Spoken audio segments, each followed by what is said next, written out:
She mocked Liz Taylor, partied with Mick Jagger and slept with any man she fancied. There seemed to be few moments in her 71 years that Princess Margaret wasn't a magnet for scandal. When Margaret entered the world on August 21, 1930, she was fourth in line to the British throne. Ahead of her were her uncle, Edward, Prince of Wales, her father, Albert, Duke of York, and her 4-year-old sister, Elizabeth. That changed dramatically 6 years later, when Edward abdicated to marry an American divorcee and the girl's father ascended the throne. What didn't change was their governess, Marion Crawford. Crawford cared for both Margaret and the big sister she called Lilibet, spilling the beans, to the royal family's irritation, in her 1950 memoir, The Little Princesses. Margaret was often naughty, says Crawford. She would often defy me with a sidelong look. While noting that Lilibet was motherly toward Margaret, the latter's behaviour often made the future queen uneasy and filled with foreboding. By her tweens, Margaret excelled at mimicry and was witty and sharp. But she could also be extremely tiresome, Crawford wrote, dawdling while dressing, and pleased to know she kept us waiting. It was a habit she never lost. In 1944, a handsome Battle of Britain flying ace, Peter Townsend, was selected as a royal equerry. He was 30 years old and married with children, while Princess Margaret was a 14-year-old schoolgirl. Nevertheless, she confided to a friend that it was only 3 years later, on the royal tour of South Africa, that she found herself falling in love with their dashing official escort. His marriage, meanwhile, was in difficulties. His wife had embarked on an affair, and he asked for a divorce, granted in November 1952. During a 1946 royal tour, Townsend switched rooms so his bedroom would be next to Margaret's, who was then 15. Her official biography dates their romance to 1947, when she was 16. In February that same year, King George VI died, and the princess, now a beautiful young woman, and her mother moved into Clarence House, with Townsend going with them. Often together, coping with grief, a deep love grew on both sides. The Queen's private secretary, thoroughly alarmed, warned Townsend he must be mad or bad to think that marriage would be possible between them. Townsend was not only a commoner, he was divorced. It was Edward VIII's determination to marry a divorcee that had caused his abdication and, as the Prime Minister Winston Churchill put it, Margaret, then third in line to the throne, was just a car crash away from being the sovereign. By law, Margaret had to be over 25 before she could marry without her sister's consent. The Queen asked her to wait a year, perhaps hoping it would fizzle out.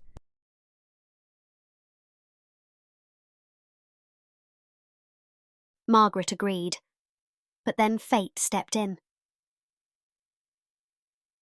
At the Queen's coronation in June 1953, a reporter spotted Princess Margaret flicking a piece of fluff off Townsend's uniform as they waited for their carriage to return to Buckingham Palace. Glamorous Margaret was as interesting to the press then as Princess Diana would be later. Speculation about the romance became rife, and although the Church, most of the cabinet and the royal household were not in favour, the British public most emphatically were.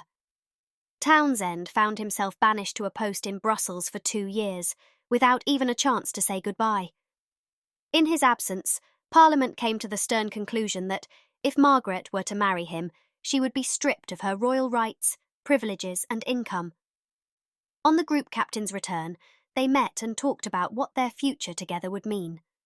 As he wrote later, "I simply hadn't the weight, I knew it, to counterbalance all she would have lost."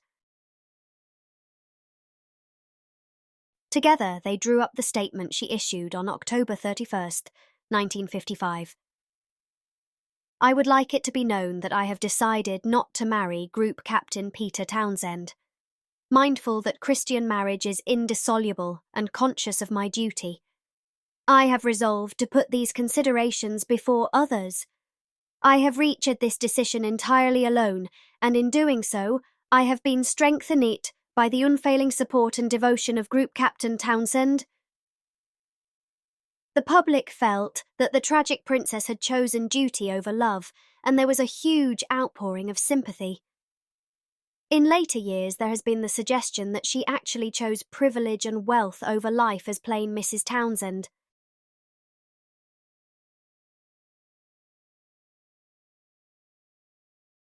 In May 1960, she married photographer Anthony Armstrong Jones, who later acquired the title of Lord Snowdon. By all accounts, it was a miserable union. Not only was he unfaithful, but he delighted in belittling his difficult wife, Brown said, and made her doubt her sanity. Once, when she asked him what she should wear to a birthday barbecue, he replied, "Oh, I think the ball gown you wore last week." She did, only to find the other guests in jeans and sandals.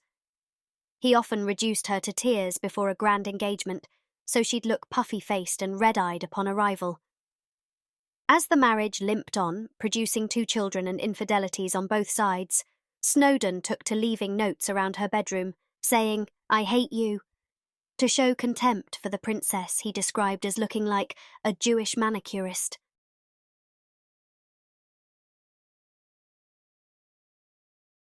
Margaret spent much of the 70s on the Caribbean island of Mustique, partying with the likes of Mick Jagger. She reminded even her closest friends that she was royal, Brown said, and had members of her staff swim into the sea fully clothed to bring her a drink.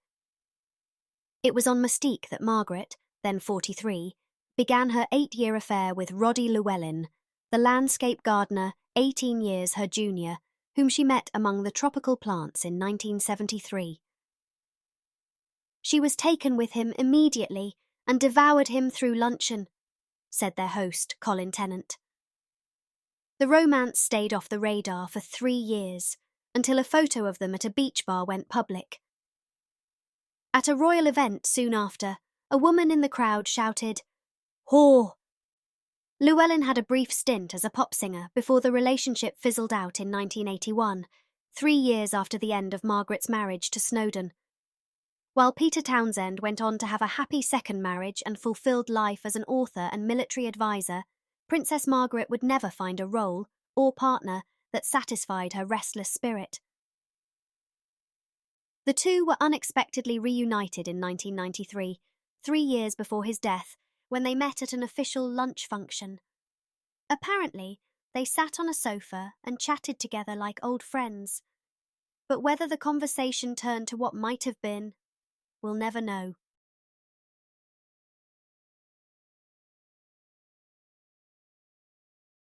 With her vanity, demands and put-downs, Princess Margaret was widely considered the house guest from hell. Upon meeting singer Mary Wilson of the Supremes, Margaret made fun of the singer's wig and was overheard calling singer Boy George an over-made-up tart to her aide. In 1982, she decided to punish Elizabeth Taylor for failing to curtsy during Margaret's visit to Hollywood 6 months before. All through dinner at Kensington Palace, she ignored the actress, then accused her of flinging herself down on a chaise lounge. As was her custom, Margaret sang show tunes at the piano until 2 a.m. No one was allowed to go to bed before she did, and when Taylor, 50, struggled to stay awake, Margaret sneered, "Is anyone going to take her home, or we'll have to find a sleeping bag?" The princess's biggest enemy may well have been another princess, Diana, the wife of Margaret's nephew, Prince Charles. After the publication of Andrew Morton's Diana, Her True Story, Margaret sent her Kensington Palace neighbour a furious note of rebuke. "Poor Lilibet and Charles have done everything they can to get rid of the wretched girl," she complained to a friend, "but she just won't go."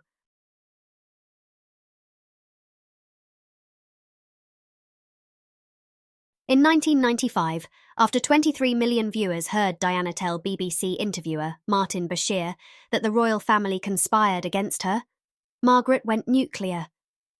Her wrath was fierce and unstoppable. She went around her apartment turning over every magazine with the Princess of Wales on the cover. The two women never spoke again. Diana's death 2 years later, at the age of 36, did little to diminish Margaret's animosity. On the day of the princess's funeral, the other members of the royal family bowed their heads as her coffin passed. Margaret offered only the most cursory of nods, almost as though she were warding off a fly, Brown writes. She later led the opposition to erecting a statue outside Kensington Palace of the late Princess of Wales. "I'm not having that woman outside my bedroom window," she sniffed.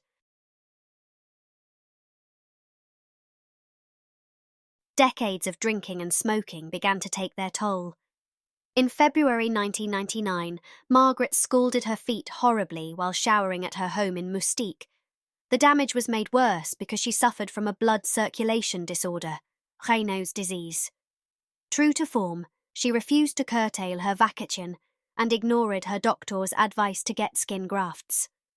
From then on, her walking was restricted to a few steeps at a time.